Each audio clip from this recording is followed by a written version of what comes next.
For those who don't know, I used to serve as chaplain for the Minnesota Vikings professional football team, and we had the loudest stadium in the NFL with one of the wildest introductions of the team you can imagine. There was smoke, blasts of what sounded like a shofar, cannon shooting, and fans shouting. Then you would hear this loud voice saying, "And now, your Minnesota Vikings!" They would then run out of an inflated ship behind a guy dressed up like a Viking riding a Harley-Davidson motorcycle. Oh, and sometimes I would run out with them. And yet it cannot compare with what happened at an outdoor stadium of sorts called Mount Sinai. The introduction that took place there changed the course of history, and what was said has been etched in stone and in the future will be etched on the hearts of God's people. My name is Keith Johnson of Biblical Foundations Academy International. Our mission is to inspire people around the world to build a biblical foundation for their faith. Welcome to Scripture Bytes.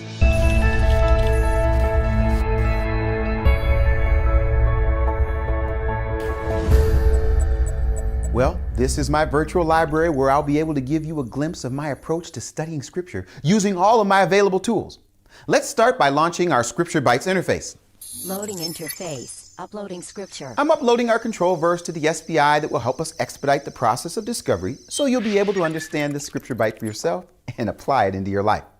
Before we jump into this Scripture Byte series, that's right, folks, this is going to be a 10-part series on what is traditionally called the Ten Commandments. However, we have two really important issues we need to resolve before we get into the meat of the matter. The first issue is the title of the series that would be expected to be called the Ten Commandments. I have to confess, they are actually not called the Ten Commandments in the original language of Scripture. Before I give you the original name, let's take a stroll through the Scriptures to see what we find that will help me create a good title for us. There are 3 times the words Ten Commandments are found in the King James Version translation. And he was there with the Lord 40 days and 40 nights. He did neither eat bread nor drink water. And he wrote upon the tablets the words of the covenant, the 10 Commandments. Second verse. And he declared unto you his covenant, which he commanded you to perform, even 10 commandments. And he wrote them upon 2 tablets of stone. Third verse.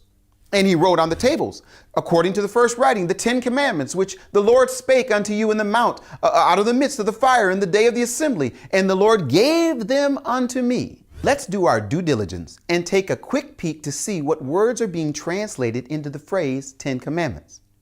Behind all 3 references, we find the Hebrew words aseret ha-devarim, which mean 10 words, 10 matters, or 10 things in English. As a historical point of reference, early English Bibles like the Coverdale and Tyndale versions used the phrase 10 verses as the translation of aseret ha-devarim.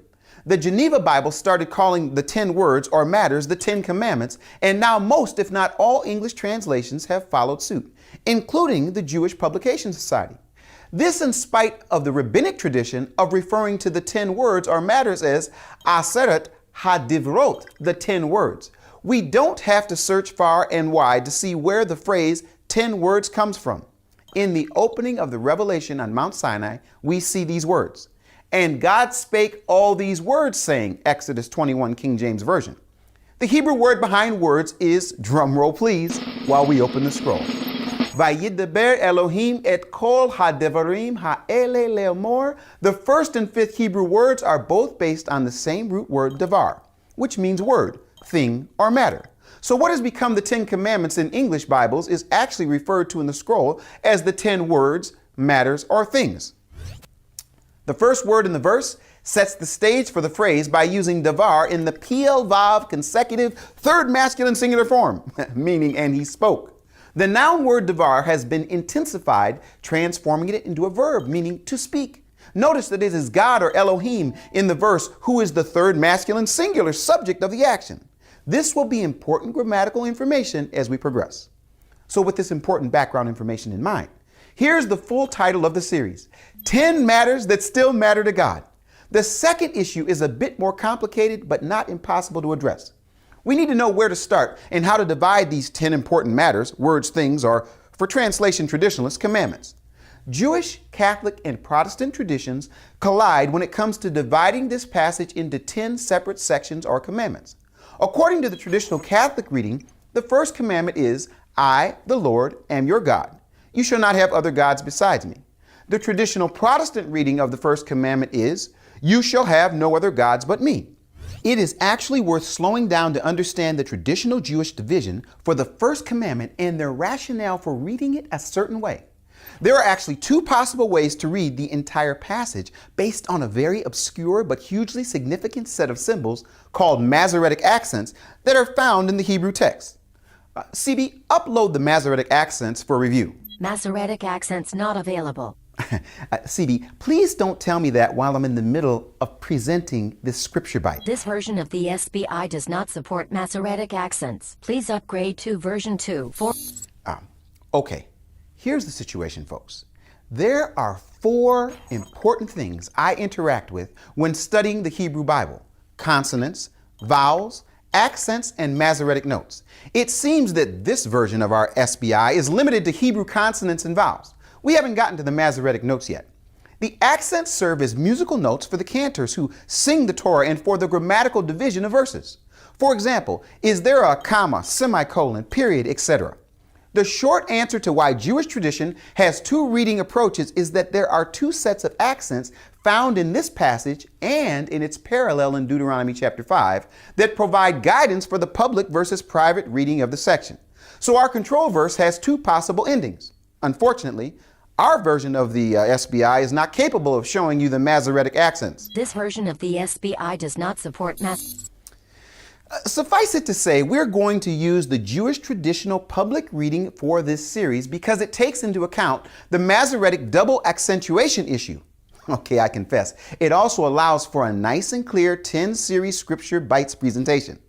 Our first of 10 control verses comes from the King James Version. I am the Lord thy God, which have brought thee out of the land of Egypt, out of the house of bondage. As you can see, the KJV uses the word which rather than the expected who that is peculiar, especially since they make it a point to use all capital letters for the title Lord, which they substitute for the personal Hebrew name of God.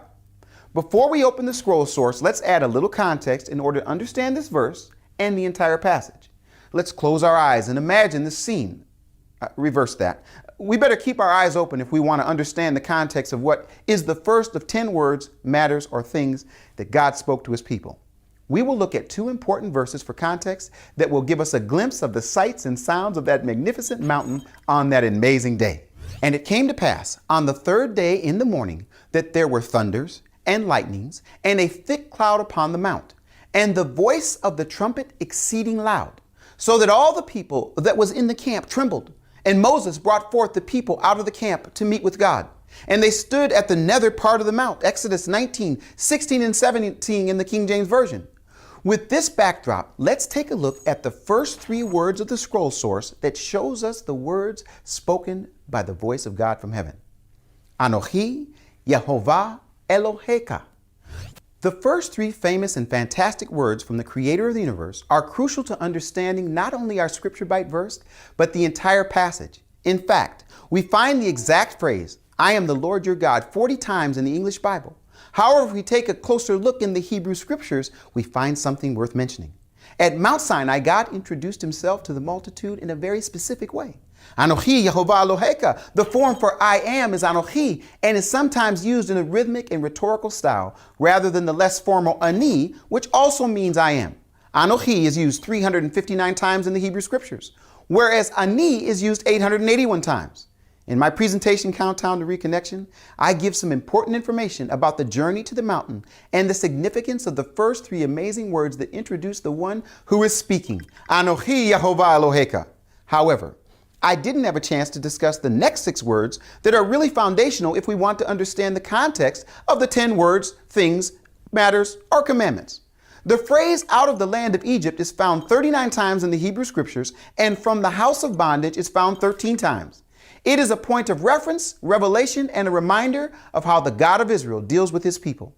It also made the connection for the people at the mountain that the God who was speaking to them was the same God who had delivered them through miracles before their eyes. Grammar alert. This is why I find it worth mentioning that in this verse, we find singular pronouns being used twice instead of the plural form. Anochi Yehovah Eloheka, asher hotzitecha me'eretz Mitzrayim me'bait avadim. Your God and brought you out are both singular pronouns rather than the expected plural. It makes the message personal, though it could be argued that these are what are called collective singulars that refer to the nation as a whole. Finally, this statement of fact is seen in Jewish tradition as a positive first commandment that must be acknowledged and acted upon, just like the following 9 words, things, matters, or commandments. So let's get started with the next scripture bite that will help us understand and apply these important words from God in our lives. Since we're only going to study in depth the core phrases that make up the 10 words, matters, things, or commandments, let's commit to memory the first 3 words of this first positive statement. In Hebrew, I realize that there are many people who may have different pronunciation traditions or prohibitions for the second word. Please allow me to share the way I pronounce God's name based on what I've studied in Hebrew manuscript sources. Anochi Yehovah Eloheka. Now it's your turn to hide these 3 Hebrew words in your heart, one word at a time. Anochi Yehovah Eloheka. Oh, I almost forgot. For some important background about that great and awesome day at Mount Sinai, visit the homepage at bfainternational.com, go behind the Torah door and take a look at my presentation, Countdown to Reconnection. Then you will be ready to watch the next scripture bite in this series on 10 matters that still matter to God. Until next time, keep reading and watching. This is your SBI assistant. Did you enjoy this scripture bite? If so, share it with your friends. Be sure to become a free member at bfainternational.com to download a PDF companion study guide for this edition of Scripture Bites. Visit bfainternational.com today to join the conversation.